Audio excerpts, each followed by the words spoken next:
Hello, my name is Justin Bright, and welcome to Kerbal Space Program version 1.2.2, in which I'm attempting to make Kerbals a multiplanetary species. And 3, 2, 1, launch. So, what we have here is kind of the culmination of a whole bunch of silliness and planning. This is what I am calling the Far Horizons, because this is going out to Eeloo. Now we have just a little bit of a normal, very boring, conventional couple of stages here, but we'll be right back after that's finished.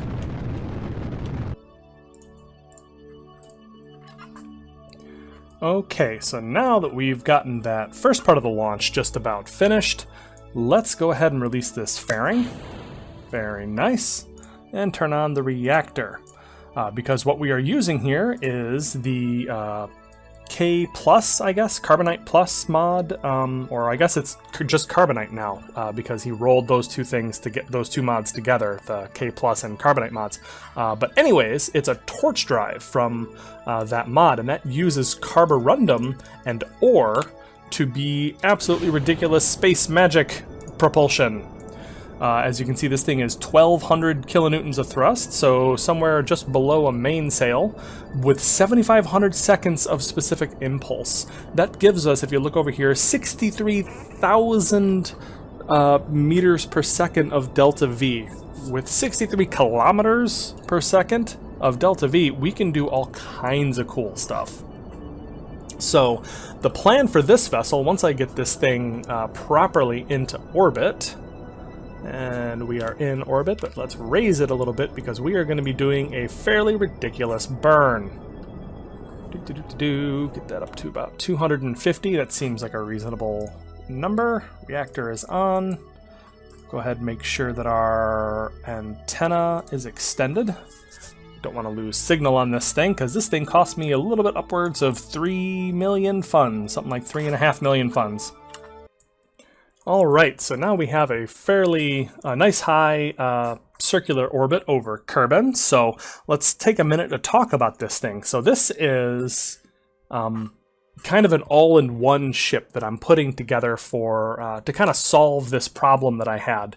In my previous episode, I was talking a lot about whether I wanted to stay constrained by the ground construction mod and have to ship out do-it-yourself kits to Duna, or if I wanted to switch to extraplanetary launch pads or use them in conjunction somehow and add that complexity. And I got a lot of good feedback and advice from you guys about how I should do that, about how I should how I can install that properly without breaking anything. But it's not a matter of the install is not what I'm worried about. It's kind of the going forward with all the additional mods and all the additional parts and things like that slowing down my game. That's really the part that I'm concerned about more than being able to install it correctly. It's not something I'm like super worried about, but like I've said a million times, I've been trying to keep this install a little bit streamlined so that I can keep these nice green physics time indicators. So anyways, let's take a look at this vessel. So probably the most interesting thing is this torch drive, which as we saw is 1200 kilonewtons of thrust and 7500 second specific impulse, which gives us absolutely ridiculous amounts of delta V because most of what it burns is ore, which I find super strange, especially because this is something based on carbonite, so it uses ore, not carbonite. Which is the stock resource, which also unfortunately has these weird little tanks, and ore is fairly dense, so it's kind of a janky construction that I have on here. But it seems that it burns a tremendous amount of ore and a little bit of Karborundum.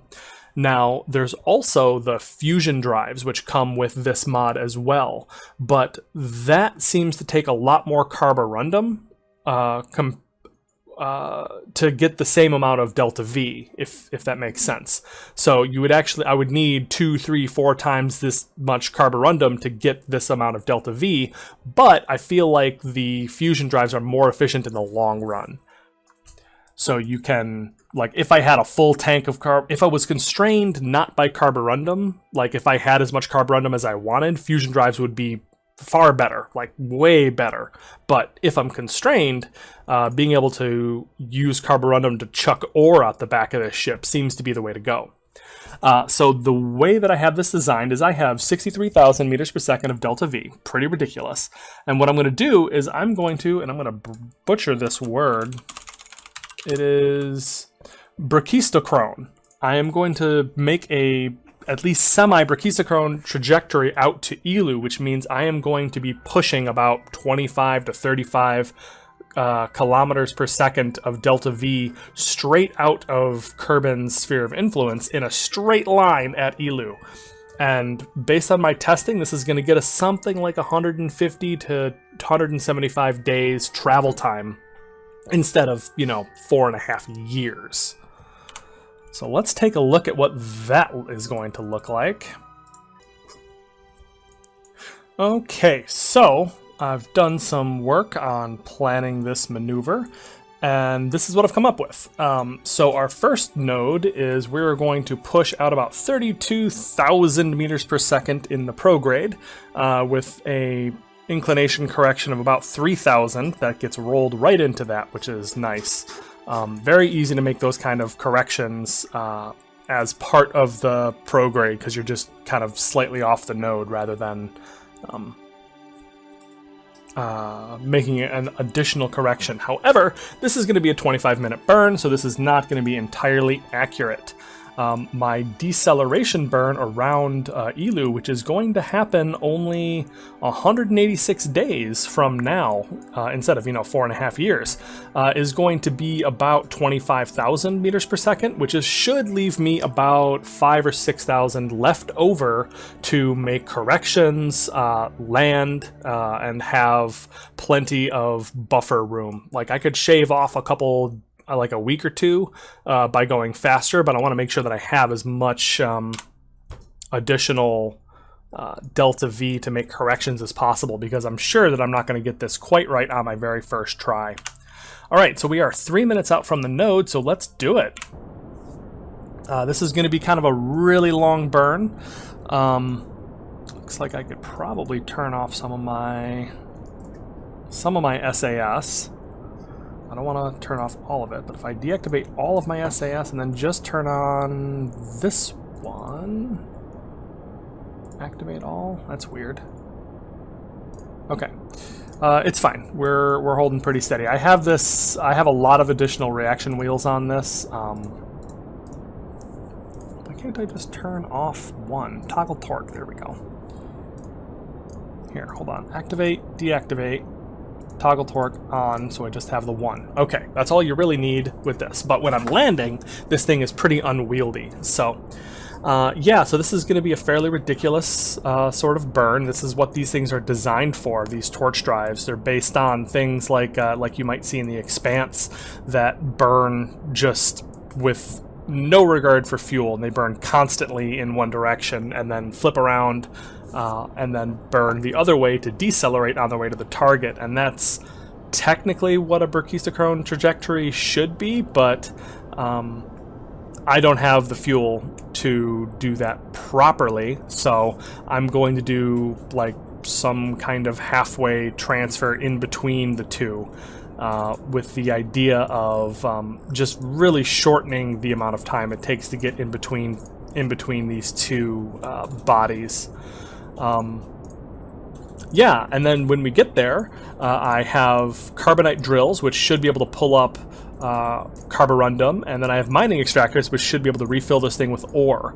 And then this tank here can hold up to 20,000 Karborundum. However, when this thing is completely full, it's not going to be able to hold. It's not going to have 60,000 meters per second of delta V. It'll have closer to 15,000 meters per second of delta V, because apparently this ship is constrained on ore, not on Karborundum. And Karborundum is about 3 times as dense as exotic minerals, which means it's not super duper easy to get around and get back home and that sort of thing. So that's going to be tough. I'm going to have to figure out something because I'm not going to be able to pull this maneuver in reverse. I'm going to have to actually do some kind of home-in or semi-home-in type thing. But we'll see what we get with that when we get there. Let me just slide the camera up here and I'll show you the rest of this. We have a 2.5 meter nuclear reactor to make sure everything's powered. Mostly that's for the torch drive, which does guzzle plenty of electricity. And then we have a science package up here where we have the Karborundum scanner for finding, the actual Karborundum. We have the big survey scanner, narrowband scanner, so that we can use the all the stock. What is it called? The stock KerbNet to find resources that way. I want to have all the different options available to finding for finding all of these resources. We have experiment storage units on here and all the different science bits. We have, Science Junior and everything else, because we are going to get a ton of science landed on Eeloo that we'll be able to bring home and probably finish out the tech tree. I'd be surprised if we weren't able to at that point. So what the plan is we are going to send this to Eeloo. We are going to land on Eeloo, grab a whole bunch of science. We are going to fill up with as much Karborundum and ore as I can muster. And then the idea that I have is I'm going to send this back to park in Kerbin's orbit, and then I can just grab this Karborundum from it. Like I can send up another vessel to siphon the Karborundum out of this tank and use it on fusion drives and other things. So I was talking initially about why I didn't actually want to, or why I had made a different decision on extraplanetary launch pads is it's not so much of a big deal to send do-it-yourself kits to Duna every so often, whenever you forget something, if you have a freaking fusion drive that allows you to get there in weeks instead of months, and without any regard for the phase angles and everything else, because we're going to Eeloo at like probably the worst possible time. It's almost at its Eeloo's apoapsis over the sun. And we're still making this trip in 186 days. So I think that tells us that we don't really need to have any particular regard for how long this takes. And getting to and from Duna is going to be a snap in comparison. We're talking days. But alright, so I still have 20 more minutes of this burn left, so I think I am just going to save and fast forward through it and hopefully nothing explodes.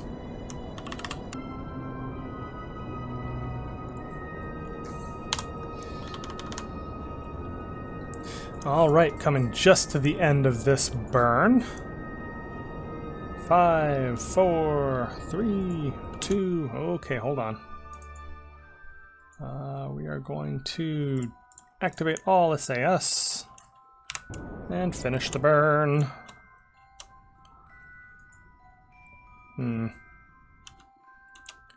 I guess we're finishing the normal part of the burn. Then again, I'm not convinced the game knows exactly what to do with a... Okay, stop that. You're being weird. I'm not sure the game knows exactly what to do with a 35,000 meter per second burn anyways. So let's set Eeloo as a target and see what we got to do to fix this thing. Because we are hurtling to the edge of the system in about half an hour. So maybe just wait till we're out of the system. We're going to lose a little bit of delta V from the Oberth effect, but I really don't feel like it's going to be that significant. So let's assume a burn at about 8 minutes. I'll probably be able to figure this out before then. And let's tweak this down. Looks like we need more normal. Yep, that gets us back closer to on track anyways. And we're going to have to burn a little bit radial now. Because the original burn here was... like I was moving hundreds of thousands of kilometers inside Eeloo's sphere of influence with 0.01 second increments. So it's not that surprising that this got a little wonky by taking that long to burn. But that's not a big deal. This is exactly why I left such a large margin of error as far as having tons of extra delta V, because I knew that this was going to be an issue and I did not want to make the margins very, very small. All right, there we go. That should be easy enough to fix. So let's flip this. Burn! Huzzah! Yeah, we are going to be arriving at Eeloo in just 184 days, which is just so cool. I had kind of a moment where I was concerned about using this because this is like space magic technology here, but this particular series is not necessarily about being as realistic as possible. It's about the exploration and use of Rover Dude's constellation of mods, and that includes these fusion and torch drives. So this is pretty exciting stuff. All right, cool. So looks like the plan was just about right. We have about 30 kilometers per second of delta V remaining, and we have 25 kilometer per second burn that we are going to be doing when we get to Eeloo. The one thing that I want to make sure we get there at 184 in 184 days, 2 hours and 30 minutes. 184, 2, and 30, and it looks like we are going to fly through in about 2 hours. So we are still going to have a little bit of time inside the sphere of influence before we get kicked out. Like, we're not going to be in the sphere of influence for just seconds or anything, which is what I was concerned about, because this burn is going to take another 13 minutes. So we should be able to start the burn something like out here, and it'll slow down. So the trajectory won't look quite like this, I'm sure, but it shouldn't be that big of a deal. So what I'm actually going to do, rather than make these... Whoa, goodness gracious. I'm not sure why I thought that was going to be a nice, easy, smooth movement. There, let's get the part that I'm actually concerned about is get that inclination down a little bit. But this should be fine. So what I'm actually just going to do is, instead of worry about getting that burn, we've proven how much it's going to take. So let's just throw this on the alarm clock. Cool. So the neat thing is this we'll be getting to Eeloo around the time, a little bit after the time that we have arrived at Duna with our Flags and Footprints mission. So that should kind of follow as far as progression is concerned. But yeah, this is very cool. I'm excited to explore this and see how this works. I've been to Eeloo before, but definitely not in 184 days. All right, so the next thing that I wanted to play with is asteroid capture. So we actually have the ARM-A, which is the Asteroid Redirect Mission A, as in A-class asteroid, that is meeting up with SMD-168 just outside of Kerbin's Sphere of Influence. This asteroid was already planning on swinging through Kerbin's Sphere of Influence. So this is a test of a couple different things. First, this is a test of my capability to grab and safely park in orbit an asteroid of the smallest class, A size, which is under 10 tons, I think. But it's also a test to see if going out to grab it when they already have a trajectory. Yeah, so this one already had a trajectory that it was going to be coming into Kerbin's Sphere of Influence. The test here is if going out to meet it before it gets into Kerbin's Sphere of Influence is better than waiting for it to hit Kerbin's Sphere of Influence, because you'll notice I have asteroid HAJ-165 as well tracked, and I have the ARM-B vessel waiting to meet that when that also hits Kerbin's Sphere of Influence. So that's a B-size asteroid that is going to be swinging through Kerbin's Sphere of Influence, and I want to see if it's better to go out and meet it ahead of time and then very gently guide it and direct it into a good trajectory, or if I just wait till it hits Kerbin's Sphere of Influence and grab it then. So we're testing a couple different things, but what I'm really wanting out of this is to get a whole bunch of asteroids in Kerbin Sphere of Influence, because maybe I hollow one out and make it a torch drive. That would be pretty dang neat, right? All right, so we are meeting this. Our closest approach is in about 8 days, and our separation is 1.9 kilometers. So let's just see if there's anything I can do to bring that in just slightly. Ooh, I made it much worse. That's awesome. Okay, hold on. This is... Wait, I have RCS. I can use RCS. And I should be using RCS instead of thrusting with my main engine. Ooh, I don't know. I feel like I'm getting little lag spikes here or something. Okay, so 0.8, 0.8, 0.4. Okay, 0.4 is pretty dang good. That's actually about as good as we're going to need here. So let's now swing to target relative. So we have a kilometer per second of delta V that we're going to need to scrub off when we get into range, and that is going to take -1024. Enter. That's going to take about a minute. So we should, a little bit more than a minute. So we should make sure that we are coming in about a minute ahead and starting that slow down maneuver. Shoom.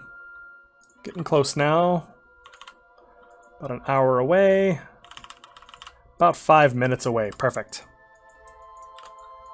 All right. 35 minutes. Not to the ascending node. I want to know to the intersect. There we go.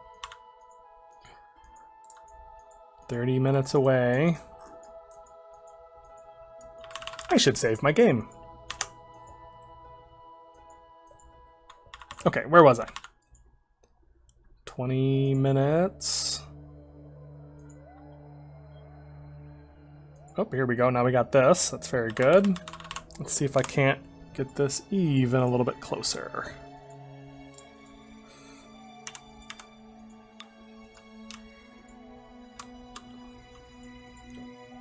No, the answer is probably not, because we are moving rather quickly. Okay, so a little bit closer. Okay, I can see it. We can see it. All right, we're going to use BetterBurnTime here to get this time just about right. But I think I'm going to actually start the burn at the 3-second warning, or right now. Oh no! That's what I get. Okay. So now we are slowly burning off our relative velocity, and hopefully, this should plant us right near it. And then what I've been doing is I actually looked up what the size of the different asteroids are, and you can kind of get a ballpark of what the range of masses that asteroids can be from the KSP wiki. And I found that A-class asteroids top out at about 10 tons. So I've been doing some playing in the VAB with what the delta V of this vessel looks like if I have a 10-ton weight sticking off the end of it. And theoretically, this should be able to get back just fine. And hopefully we're going to be able to actually park this in orbit. But like I said, this is a test of a lot of different systems simultaneously. But there it is, SMD 168. And we are just killing the last of our relative velocity. Beautiful. Beautiful. So let's point at the target and arm our advanced grabber. And we will cover the rest of the different with RCS. No reason to be in a hurry. We can just time warp through the closing of the distance. Alrighty, so let's target the center of mass. And then point at the target. And then hopefully, let's take a look here. Can I aim the camera? Oh, cool. Okay. Let's try to find a place where it's not so lumpy. I like this little spot right here, so let's kind of whip around to that direction. Yeah, because I'd like to grab this at a decent spot that isn't so lumpy so that we can actually bring this home pretty easily. I'd like to not have too much wiggling going on. I should say that I have not really been successful in any way ever recovering asteroids. So this is another brand new thing that you guys are witnessing and experiencing with me, and hopefully this works out so that we can do some cool things. There are some cool mods that Rover Dude has that deal with asteroids, like hollowing out asteroids and making them storage containers. I love the idea of having an asteroid full of ore and Karborundum that we can use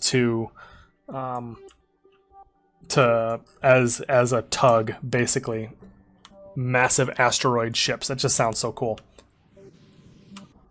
All right, so we are in a better looking spot, it looks like. How am I doing on monoprop? Okay, we're doing fine. All right, we are positioned just about over this little dark spot, which is relatively flat.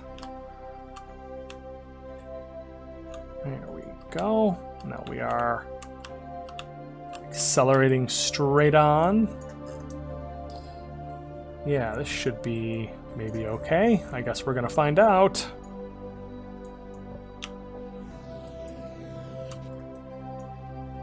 Hopefully this isn't too... Oh my gosh, no, no, no. Oh no. Okay, I guess that's fine. This asteroid is not of the classification that science... What? Okay, I have two of these, so... two contracts to grab asteroids. I have an A and a B. So I think I just failed one, but the other one should be successful, maybe? Yeah, so I ended up on a lumpy bit anyways, so good job me, but let's see what we can do here. 4 meters per second. This is 6,000 tons? 6,000 tons? 6,580 tons. Sure.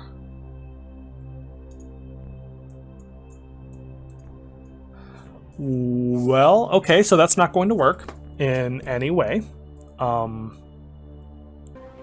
Alright, so as you can see, I have found the reason for my issues, and it's apparently a very old one. Back in December 8th of 2015, asteroids have become significantly more massive, up to 4 times larger and 33 times denser with the Asteroid Recycling Technologies mod. So we're going to have to figure out how to deal with that, but I'm all out of time. So if you enjoyed this episode, please like and share, and I will see you next time.